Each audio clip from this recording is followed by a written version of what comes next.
في البدء كان الكلمة والكلمة كان عند الله وكان الكلمة الله.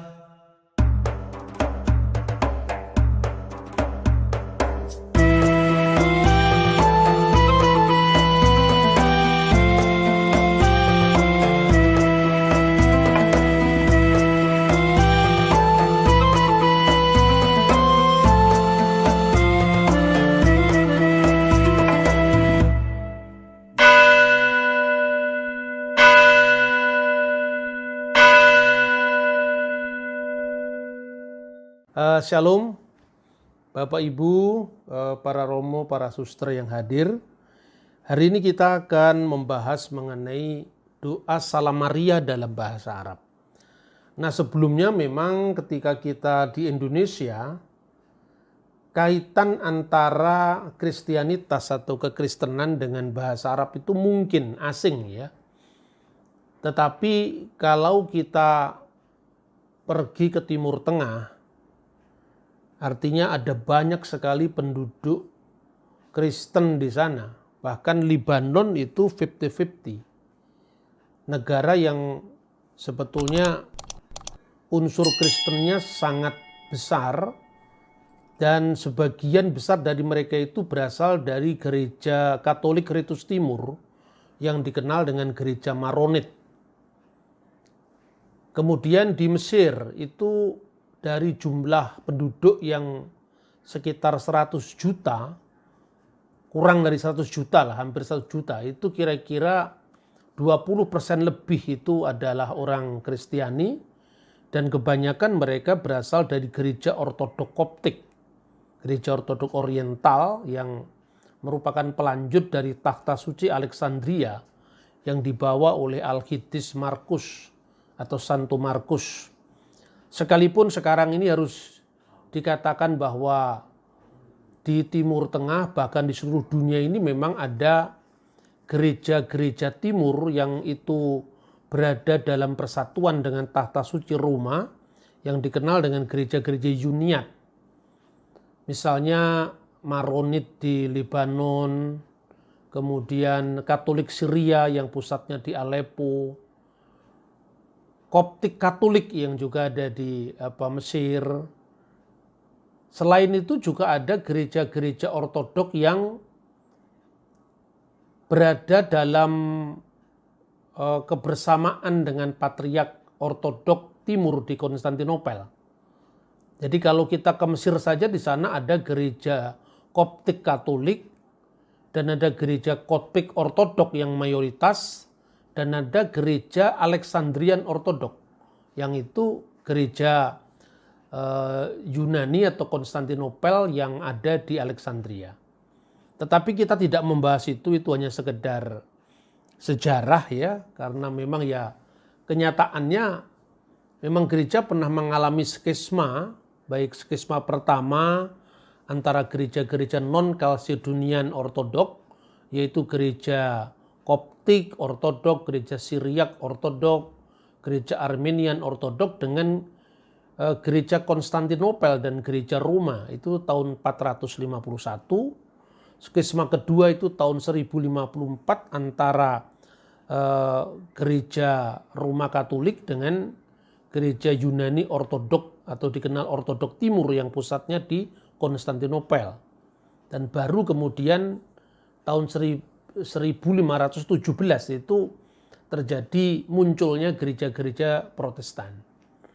Nah, kalau saya berkata secara ekumenis, usaha kepada persatuan gereja itu terus-menerus dilakukan, dan saya meyakini bahwa Roh Kudus tidak tega untuk membiarkan para umatnya itu harus berada di dalam situasi tidak bertegur sapa selama lebih dari 1600 tahun. Karena itu dalam kunjungan Paus ke Konstantinopel dalam rangka 1600 tahun konsili Konstantinopel tahun 1981 itu diupayakan banyak sekali poin-poin yang disepakati dalam rangka menuju kepada kesatuan tubuh Kristus.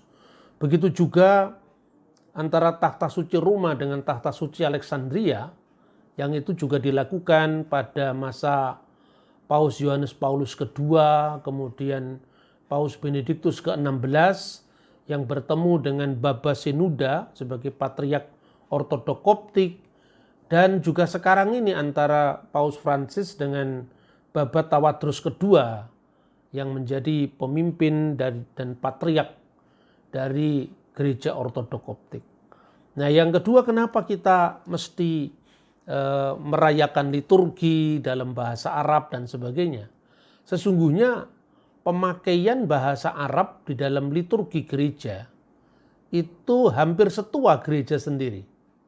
Karena pada saat mujizat pencurahan Roh Kudus pada hari Pentakosta yang tercatat di dalam Kisah Rasul bab 2, itu sudah ada pendatang-pendatang dari Roma dan Arab, orang Arab.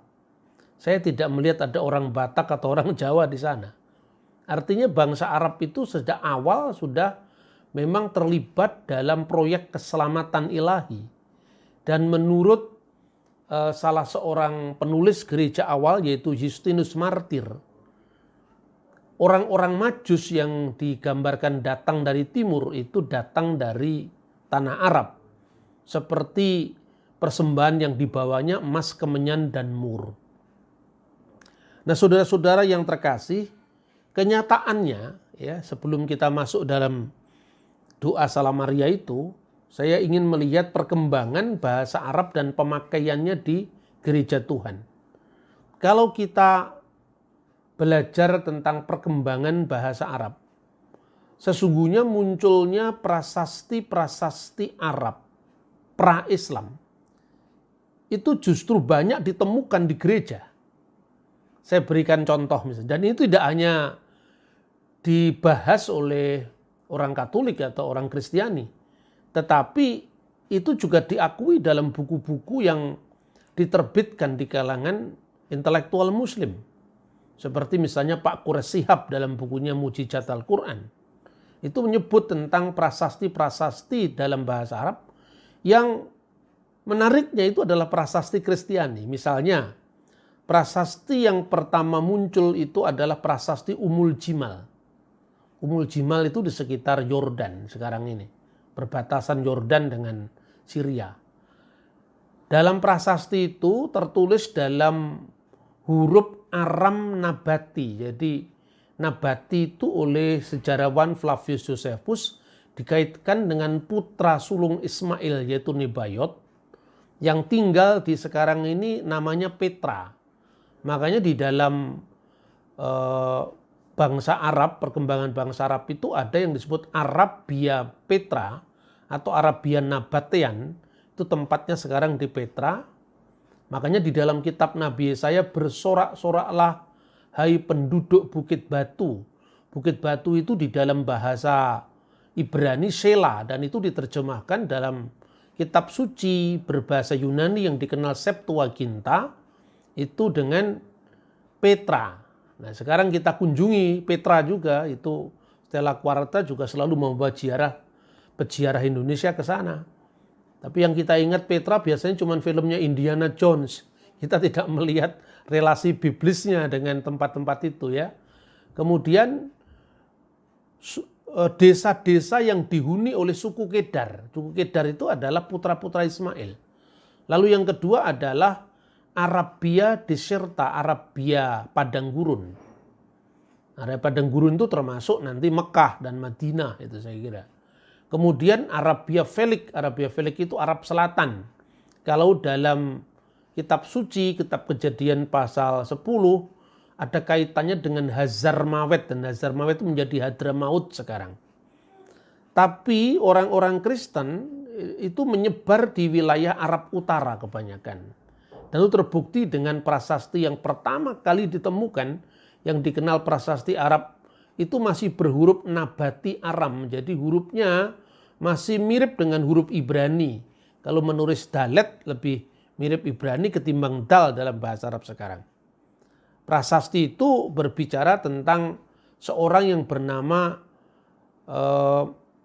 Danah Nafsu Fihru. Inilah kuburan dari Fihru, ya. Istilah kuburan pun di situ adalah nafsu. Nafsu dalam bahasa Arab sekarang adalah jiwa. Itu artinya masih bahasa Aramaik, bahasa yang dipakai Yesus, tetapi menuju transisi perkembangan dalam bahasa Arab. Kemudian yang kedua, itu adalah prasasti Jabat. Prasasti Jabat itu ditemukan di Syria tahun 571. Jadi tahun yang sama dengan kelahiran Nabi Muhammad menurut tarik tradisional Islam. Itu ditemukan juga di gereja dan ada tanda salibnya di sana. Dalam 3 bahasa, yang pertama bahasa Aramaik, bahasa Yunani dan bahasa Arab. Jadi dalam bahasa Arabnya itu ada ungkapan Bismillah, demi nama Al-Ilah, demi nama Allah. Lalu Manaf, Wahani, Barmar Al-Khois. Orang-orang yang mendirikan tempat martirion. Tempat martirion itu peringatan orang-orang suci, orang-orang kudus. Para martir, ya, yang dikenal dengan Manaf dan Hani nama orangnya itu. Lalu Sergius, ada nama Sergius, nama seorang pahlawan iman juga di situ. Dan yang ketiga adalah prasasti Umul Jimal kedua. Prasasti Umul Jimal kedua itu kira-kira berasal dari pertengahan abad ke-6 karena tariknya tidak pasti, karena tidak ada angka tahunnya seperti prasasti yang lain. Itu diawali dari kata-kata yang menyangkut nama Tuhan dalam bahasa Arab, ya, Allah. Allahu ghafara li Ulay. Allah memberkati keluarga Ulay. Kemudian prasasti yang bisa disebut lagi adalah prasasti Haran Al-Laja. Itu juga ditemukan di wilayah Yordan. Ada tanda salibnya juga. Jadi semua prasasti ini muncul sebelum zaman Islam. Nah, oleh karena itu kita bisa membaca sejarah kapan sebetulnya interaksi bangsa Arab dengan Injil Kristus itu. Dalam sejarah gereja kita mengenal seorang Al-Qiddis. Al-Qiddis itu bahasa Arab untuk santo. Santo Hilarion yang wafat tahun 371. Digambarkan dalam sejarah gereja dia itu mengabarkan Injil melewati suku-suku yang dihuni oleh orang Arab, suku-suku Arab, ya. Maka ketika mereka itu berada di dalam penyembahan berhala, mereka minta dibebaskan, didoakan oleh Santo Hilarion ini dan mereka berseru-seru, berkatilah kami Bapa, berkatilah kami. Dan ketika Santo Hilarion mendoakan mereka, maka orang-orang yang berteriak-teriak tadi bisa dilepaskan dari pengaruh roh-roh jahat. Dan salah satu disebutkan situ adalah Alata, salah satu dewi bangsa Arab yang dipuja, yang dianggap sebagai putri-putri Allah.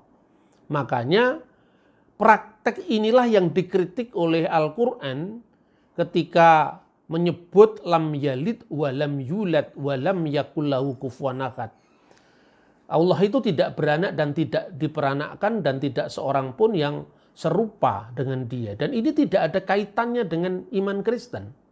Karena ungkapan putra Allah untuk Kristus itu sama sekali tidak berkonotasi fisik atau biologis seperti yang dihadapi oleh umat Islam ketika menghadapi penyembahan berhala dari suku Arab di Quraisy ini.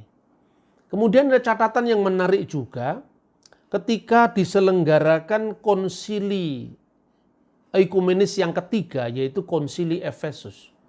Dari peserta konsili itu artinya perwakilan dari keuskupan-keuskupan atau gereja-gereja besar saat itu ketika menghadapi ajaran Nestorius. Nestorius itu dulu adalah patriark Konstantinopel yang jatuh ke dalam ajaran heretik, ya, karena menolak Bunda Maria sebagai Theotokos, ya, yang dilahirkan oleh Bunda Maria itu hanya Kristus saja, maka disebut Kristotokos, bukan Theotokos. Jadi dia memisahkan antara keilahian Kristus dengan kemanusiaannya. Padahal jelas bahwa antara kemanusiaan dan keilahian Kristus itu tidak terbagi, tidak terpisah, tetapi juga tidak berbaur, tidak bercampur, tidak berubah. Nah itu ortodoksi gereja yang dipegang oleh gereja sepanjang masa. Karena itu putusan-putusan konsili yang dihadiri oleh seluruh gereja sebelum skisma. Jadi ini bukan hanya orang Katolik atau orang Ortodok yang mengakui bahwa Bunda Maria memang bergelar Theotokos, sang pelahir Allah. Karena ketika firman itu menjadi manusia, kemanusiaan itu sama sekali tidak memisahkan dengan keilahiannya sebagai sang firman atau sang sabda, dan sang sabda itu bersama-sama dengan Allah, dan sang sabda itu sendiri Allah. Ibarat pedang dengan api, api itu menajamkan pedang, tetapi pedang tidak berubah menjadi api, dan api tidak berubah menjadi pedang. Ibarat manusia dengan rohnya. Ketika manusia itu mati, dapat dikatakan dia mati, tetapi roh itu tetap hidup. Tetapi orang tidak akan memisahkan manusia itu antara tubuh, jiwa, dan rohnya. Begitu ajaran gereja secara universal. Dicatat kemudian pada masa Abu Waqqas al-Asy'ari, seorang amir Arab Islam saat itu menguasai Syria, ada percakapan yang menarik antara Patriark Yohana Abu Sidra kedua. Yohana dalam bahasa Arab itu Yohanes. Yohanes Abu Sidra yang kedua sebagai patriark dari gereja Ortodoks Syria itu disponsori oleh penguasa muslim itu untuk menerjemahkan Alkitab dalam bahasa Arab. Lalu ketika Alkitab itu sudah jadi diterjemahkan dalam bahasa Arab, dengan bantuan seorang ahli dari suku-suku Arab Kristen, antara lain adalah suku atau Bani Akula dan Bani Tayyik. Setelah teks Alkitab bahasa Arab ini sudah ditulis, lalu ditunjukkan kepada Amir Abu Waqqas al-Asy'ari. Konon Abu Waqqas al-Asy'ari ini seorang muslim, penguasa muslim yang sampai ke Cina waktu itu. Jadi generasi paling awal dalam sejarah Islam. Lalu dia membaca Injil, di situ ada ungkapan putra Allah. Seperti tercatat misalnya di dalam Injil Markus bab 1 ayat 1. Bidayatu Injil Yesus al-Masih ibnullah. Permulaan dari Injil Yesus Kristus putra Allah. Lalu sang amir karena itu bertentangan dengan akidah yang dia anut, dia mengatakan, wahai patriark, apakah tidak bisa istilah putra Allah ini dihapus dari Injil? Lalu dengan gagah berani sang patriark itu berkata demikian di hadapan amir muslim tadi. Dia mengatakan demikian. Sekalipun 1000 anak panah tuanku akan menembus dadaku, tetapi tak satu pun, tak boleh ada satu huruf pun hilang dari Injil Tuhan kami, Yesus Kristus. Mendengar jawaban tegas sang batrik atau sang patriark ini, maka Abu Waqqas al-Asy'ari mengatakan, silahkan teruskan, kamu lebih tahu apa yang kamu perbuat. Maka sejarah toleransi itu diawali mulai dari zamannya Sayyidina Umar sampai Abu Waqqas al-Asy'ari, maka hidup keberdampingan antara umat Islam dan umat Kristiani terus berlangsung. Itu jejak-jejak catatan pemakaian bahasa Arab. Dan pada konsili Efesus yang tadi saya sampaikan, salah satu dari uskup yang hadir pada konsili itu dalam catatan eklesiastikal itu disebut sebagai Abdelas. Dan Abdelas itu sebetulnya Abdullah. Jadi ada uskup yang namanya Abdullah tahun 431 pada saat konsili oikumenis yang ketiga tadi. Jadi artinya apa Bapak Ibu? Artinya bahasa Arab itu sesungguhnya tidak asing dengan umat Kristiani. Saya ini kalau ke luar negeri kebanyakan di Timur Tengah. Saya hobi mengumpulkan buku-buku liturgi dari berbagai macam ritus sampai hari ini. Ketika saya mengunjungi Libanon, saya masuk ke sebuah gereja Maronit dan saya bertemu dengan abuna. Abuna itu pastor. Lalu diberikan kepada saya misalnya Kitabul Quds. Kitabul Quds itu Holy Mass, buku misa suci dari gereja ritus Maronit. Saya juga memiliki liturgi Yakobus yang dipakai di gereja Syriak Ortodok, ya. Dalam bahasa Aramaik, bahasa Syriak dan bahasa Arab, ya. Kalau bahasa Syriaknya namanya Kurbono Kadiso, artinya misa suci, korban suci. Karena dalam perspektif gereja kuno, sesungguhnya Ekaristi itu adalah pendramaan ulang dari korban Kristus, dan itu bukan sekedar simbol, itu benar-benar tubuh dan darah Kristus. Maka begitu hormatnya gereja-gereja kuno terhadap tubuh dan darah Kristus itu. Di gereja Koptik dikenal Hulaki al-Muqaddas atau korban suci dalam bahasa Koptik, ya. Jadi gereja itu tersebar di seluruh dunia dalam berbagai macam ritus, dalam berbagai macam bahasa, mewarisi liturgi yang semuanya bisa dilacak dari zaman para rasul, ya. Gereja Koptik Ortodok misalnya basicnya itu adalah liturgi Basilius. Tetapi yang lebih kuno lagi punya yaitu liturgi Rasul Markus. Begitu juga gereja ritus Katolik, ritus Timur yang lain-lain, misalnya Bizantium. Ritus Bizantium itu basicnya adalah Yohanes Chrysostomos, liturgi Yohanes Chrysostomos. Tapi dari semua liturgi suci itu sebetulnya secara kerangka dasarnya memang berasal dari ibadah suci di Bait Allah. Nah, yang pertama ingin saya sampaikan itu bagaimana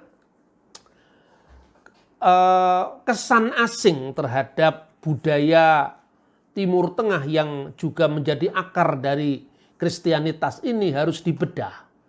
Paling tidak itu bisa untuk memberikan suasana yang lebih sejuk dalam hubungan Islam dan Kristen di Indonesia.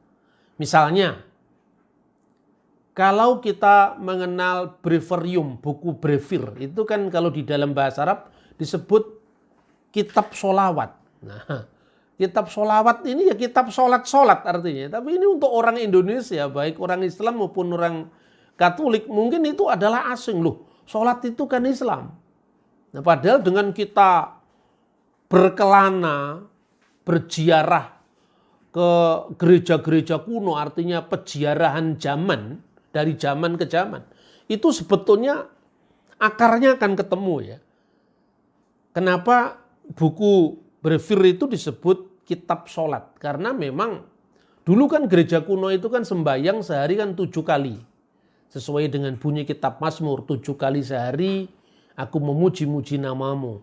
Dan mulai dari Laudes sampai Vesper itu hora sikta, hora nona kalau dalam bahasa Latin, itu dilestarikan dalam bahasa Arab. Sholat saatil awal, sholat saat talita, sholat saat sadis, sholat saat tasiah, kemudian sholat gurub, sholat maghrib, sampai kemudian sholat naum dan sholat tengah malam itu disebut sebagai sholat nisful lail, sembahyang tengah malam. Itu biasanya memang lebih banyak dilakukan di biara-biara. Cuman kalau orang awam mau sembahyang dengan cara yang sama boleh, ya biasanya memakai 3 waktu dalam sehari. Itu tidak hanya terjadi di gereja ortodok, tapi baik itu gereja ortodok maupun gereja-gereja Katolik ritus Timur yang mungkin bagi orang Indonesia adalah asing. Dan yang kedua, memiliki kekhasan dari masing-masing ritus itu. Ritus Bizantium misalnya mendayu-dayu itu mirip sekali ritus Syria. Kalau misalnya 3 kali kudus itu, Sanctus, Sanctus, Sanctus Dominus itu di dalam gereja ritus Syria itu adalah Hadisata, Hadisatu. Kudus itu kan asalnya dari kodes ya, dari perjanjian lama sebetulnya. Kemudian doa kemuliaan. Nah, itu ada banyak terjemahan memang dalam bahasa Arab ya. Ini misalnya ritus dari gereja Maronit, ritus Yunani. Kalau ritus Yunani itu mendayu-dayu. Al-masdu lillahi walibni waruhil kudus. Al-ana wa kulu awanin wa ila dahridahirin. Kemuliaan bagi Bapa dan Putra dan Roh Kudus sekarang dan selalu serta sepanjang segala masa. Amin. Itu sesuatu yang setiap hari kalau Bapak Ibu pergi ke Libanon pada saat Paskah misalnya, itu di mal-mal itu dinyanyikan lagu Paskah. Kristus Anesti. Kristus Anesti. Itu bahasa Arabnya. Al-Masihu min bainil amwat wa wata al-mauta bil maut wa wahabal hayata lilladina fil kubur.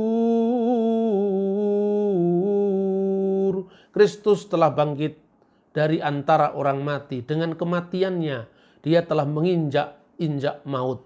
Terus kemudian diucapkan Al-Masihom. Kristus telah bangkit. Jawabannya Hakkom. Benar dia telah bangkit. Begitu juga lagu Natal. Jadi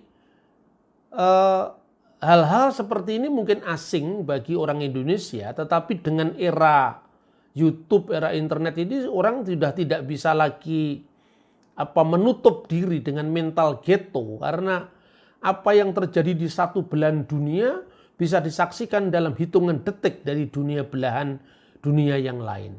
Nah, Bapak Ibu, kita mau masuk di dalam teks Salam Maria bahasa Arab. Kita hari ini akan melihat bagaimana teks Salam Maria dalam bahasa Arab ini biasanya diawali dengan Salamu alaik ya Maryam. Salam bagimu wahai Maryam. Jadi bahasa Arabnya Maryam juga. Jadi kalau di Indonesia kan seolah-olah Maria itu Katolik, Maryam itu Islam. Enggak lah, ya sama saja. Bahasa Ibraninya Miriam, bahasa Latin, bahasa Yunani sama. Lebih populer Mary, Maria. Bahasa Arabnya Maryam, bahasa Aramaiknya Maryam. Ini saya sertakan transliteransinya Bapak Ibu. Nanti bisa dipelajari ya. Kalau tanda salib itu Bismil ab wal ibni warrohil kudus al ilahu wahid amin. Biasanya begitu. Demi nama Bapa dan Putra dan Roh Kudus. Biasanya di ritus-ritus yang berbahasa Arab dipertegas al ilahu wahid, Allah yang esa. Jadi Bapa, Putra dan Roh Kudus, Allah yang esa. Ini doa Salam Maria. Jadi Assalamu alaiki ya Maryam. Kalau diterjemahkan secara harfiah, salam bagimu, alaiki itu atas kamu perempuan, bentuk perempuan, ya Maryam. Ya mamtali'atan nikmah. Wahai engkau yang penuh rahmat, penuh karunia. Ar-Rabbu ma'aki. Tuhan sertamu. Mubarakatun anti, diberkatilah engkau finissa'i, di antara wanita. Wa mubarakatun samaratu batniki Yesu al-Masih, atau Yesua gitu saja. Dan diberkatilah dan mubaraklah buah tubuhmu, buah rahimmu, samaratu batniki, yaitu Yesua, Yesus. Nah, di dalam beberapa teks bahasa Arab kadang-kadang disebut bukan wa mubarakatun tapi wa mubarakun, sama saja. Kalau mubarakun itu untuk kata ganti diri laki-laki karena Kristus dalam wujud inkarnasinya ke dunia kan laki-laki.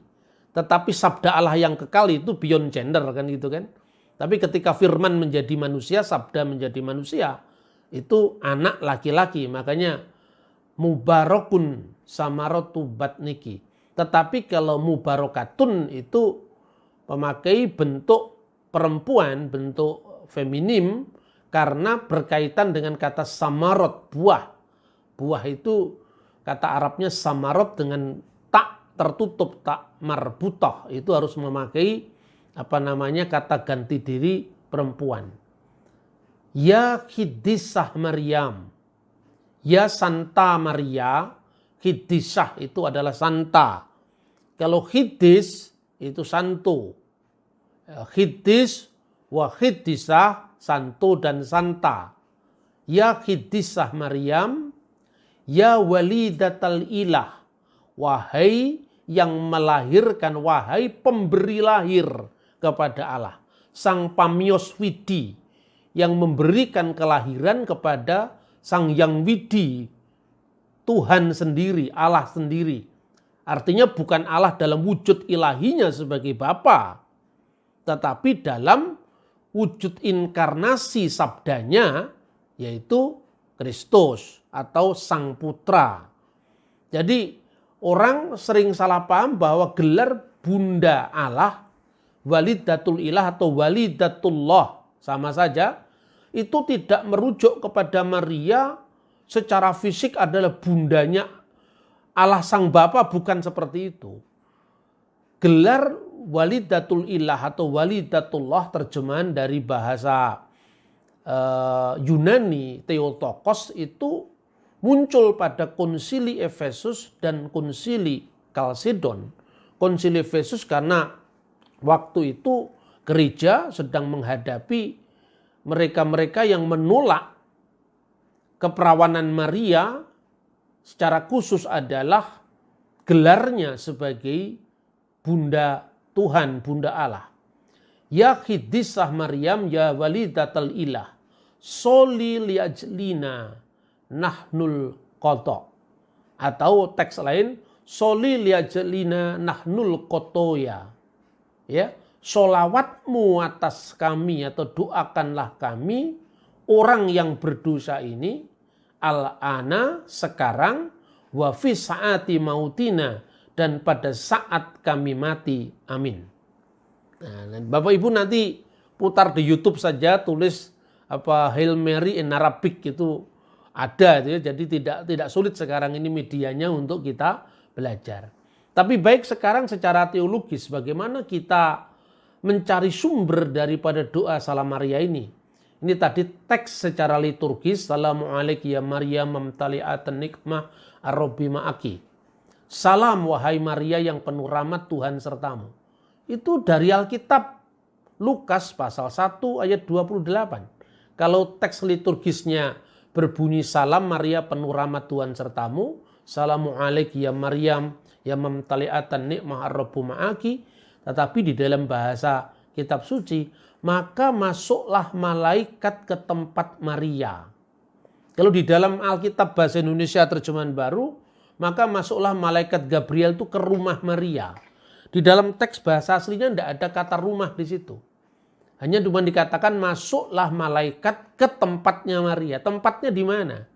Dalam tradisi yang sangat kuno, malaikat Gabriel itu menemui Bunda Maria bukan di rumah tetapi di mata air. Karena dalam tradisi Timur Tengah sampai zaman Kristus juga itu biasanya mereka pada sering bertemu itu di tempat mengambil air. Makanya kalau kita pergi ke Nazaret ada mata air Maria itu. Yang di situ ada gereja dibangun di atasnya. Maka masuklah malaikat ke tempat Maria. Fadakala ilaihal malaku. Maka masuklah malaikat itu. Waqala dan berkata. Dan malaikat itu berkata. Salamun laki. Kalau di dalam teks liturgis. Salamu alaiki. Artinya sama. Salam bagimu. Ayatuhal mun'am alaiha. Ya. Yang bahai engkau yang dirahmati, wahai engkau yang diberkati, ar-Rabbu ma'aki, Tuhan sertamu. Kemudian terpujilah engkau di antara wanita. Di mana teksnya ini? Itu teksnya di Lukas ya, di Injil Lukas juga ketika pertemuan Bunda Maria dengan Elizabeth. Kita bisa baca di Injil Lukas pasal 1 ayat 42. Di sana disebutkan, lalu berseru dengan suara nyaring, diberkatilah engkau di antara semua perempuan. Dan diberkatilah buah rahimmu, buah tubuhmu, yaitu Yesus. Lalu yang berikutnya, ya Kiddisah Maryam, wahai Santa Perawan Maria, ya Walidatal Ilah. Kita bisa membaca di teks berikutnya, ayat 43. Siapakah aku ini sampai ibu Tuhanku datang mengunjungi aku? Sebab sesungguhnya ketika salammu sampai kepada telingaku, anak yang di dalam rahimku melonjak kegirangan. Dan berbahagialah ia yang telah percaya, sebab apa yang dikatakan kepadanya dari Tuhan akan terlaksana. Jadi ungkapan ibu Tuhanku itu diucapkan oleh Elizabeth. Nah, beberapa aliran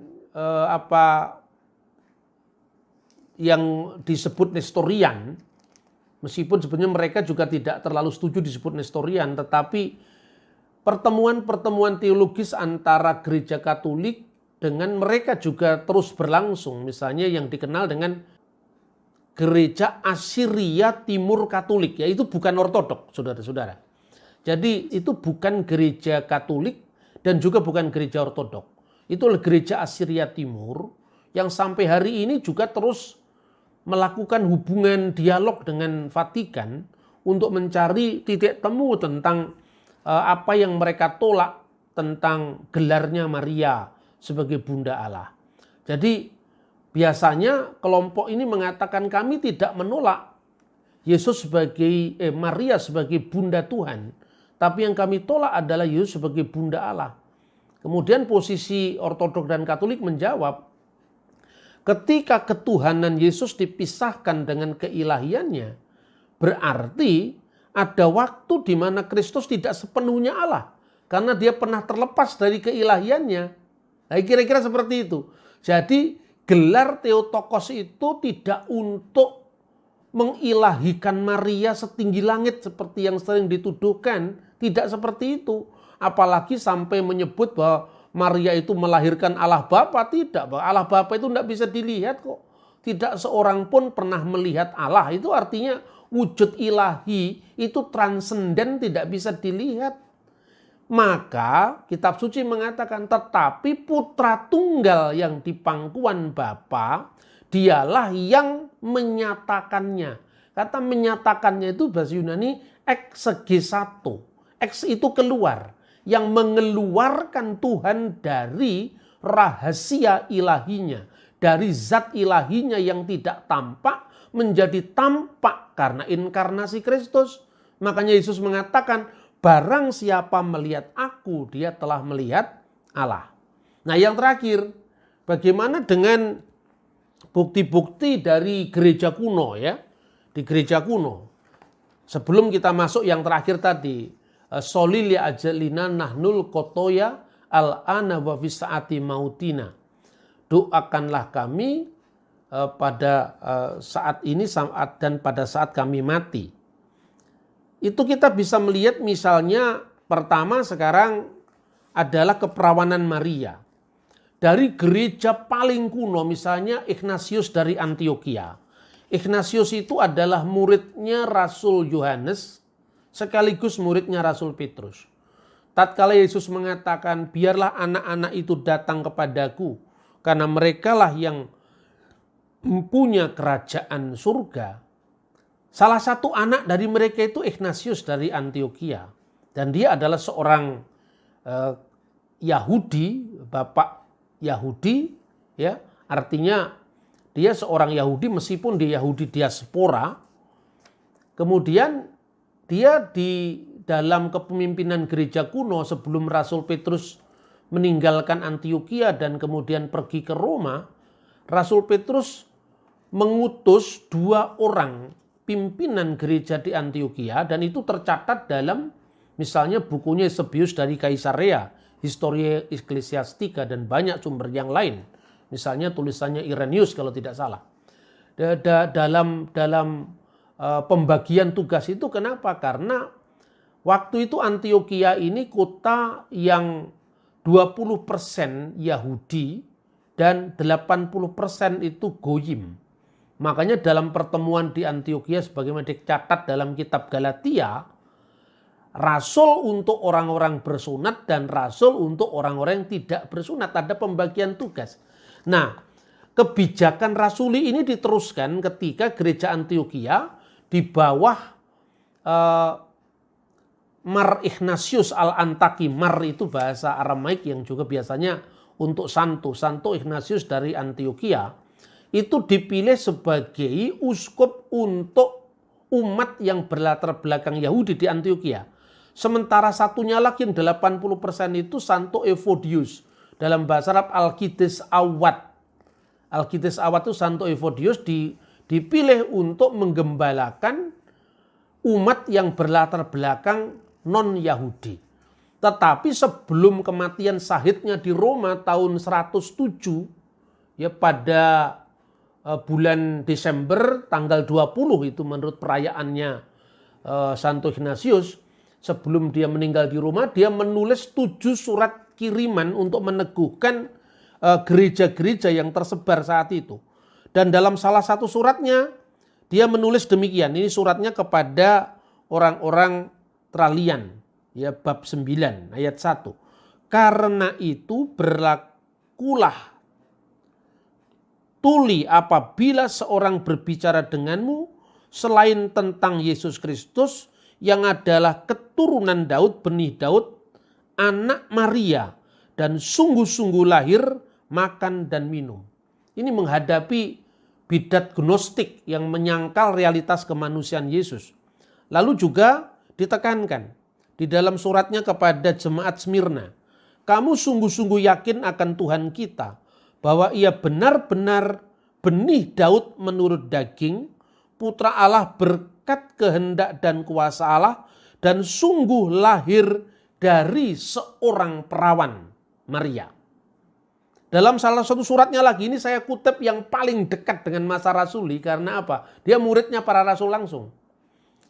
Hanya ada satu tabib yang sekaligus daging, sarkikos ke pneumatikos, yang sekaligus roh, sekaligus daging, sekaligus roh, yang dilahirkan genetos, agenetos, dan sekaligus tidak dilahirkan secara fisik, yang lahir secara fisik dan yang tidak lahir secara fisik, yang adalah Allah manusia, antropoteo.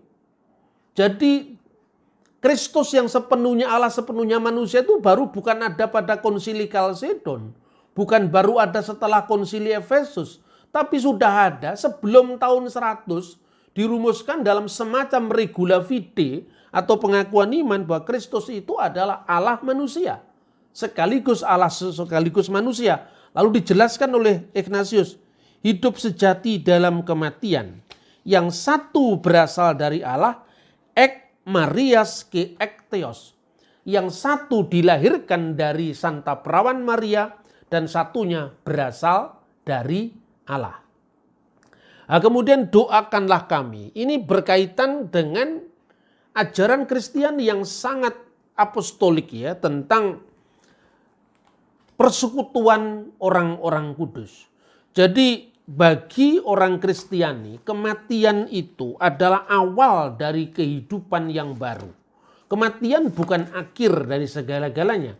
Kita menunggu akan dibangkitkan dengan tubuh kita pada kebangkitan akhir zaman. Tetapi sekarang orang-orang Kristen itu bukan orang yang mati. Mereka tetap sadar dalam Firdaus itu mereka hidup di sana. Karena apa? Itu sesuai dengan janji Sang Kristus sendiri. Dalam Yohanes pasal 11 ayat 25. Jawab Yesus, akulah kebangkitan dan hidup.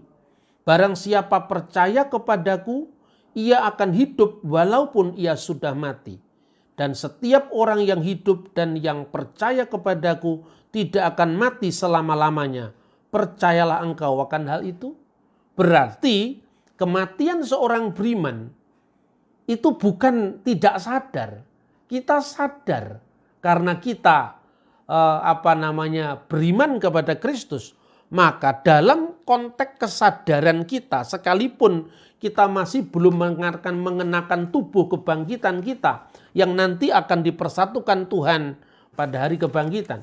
Tetapi kita ini, ya, apalagi para santo, apalagi Bunda Maria yang jelas dari tubuh sucinya lahirlah Sang Kristus yang adalah juru selamat kita. Sebetulnya di dalam kitab suci ditegaskan mengenai persekutuan orang-orang kudus ini. Saya membaca ayat terakhir ini dari kitab surat Ibrani, ya, surat Ibrani. Ayat pasal 12, bab 12 ayat 22. Tetapi kamu sudah datang ke Bukit Sion, di kota Allah yang hidup, Yerusalem surgawi. Kamu sudah datang, berarti ini bentuk yang sudah lewat. Berarti sekarang ini sudah datang. Dan kamu sudah datang ke Bukit Sion, ke kota Allah yang hidup, Yerusalem surgawi. Dan kepada beribu-ribu malaikat, suatu kumpulan yang meriah, ayat 23. Dan kepada jemaah orang-orang anak-anak sulung yang namanya terdaftar di surga, dan kepada Allah yang menghakimi semua orang, dan kepada roh-roh orang benar yang telah menjadi sempurna. Berarti itulah hakikat persekutuan orang kudus. Kadang-kadang bagi orang-orang yang mengkritik praktek-praktek devosi atau doa melalui orang-orang kudus, kadang-kadang dia mengkritik, ya, orang yang sudah mati kan tidak bisa komunikasi dengan kita. Loh, lah kalau orang Kristiani, orang yang percaya Kristus sesuai dengan jaminannya bahwa dia akan hidup selama-lamanya, kita anggap mati, apa bedanya dengan mereka yang tidak percaya pada Tuhan, kan begitu. Makanya kadang-kadang saya kalau sampaikan ini kan sebetulnya korban dari persengketaan masa lalu yang harus memaafkan sejarah, menatap masa depan bersama.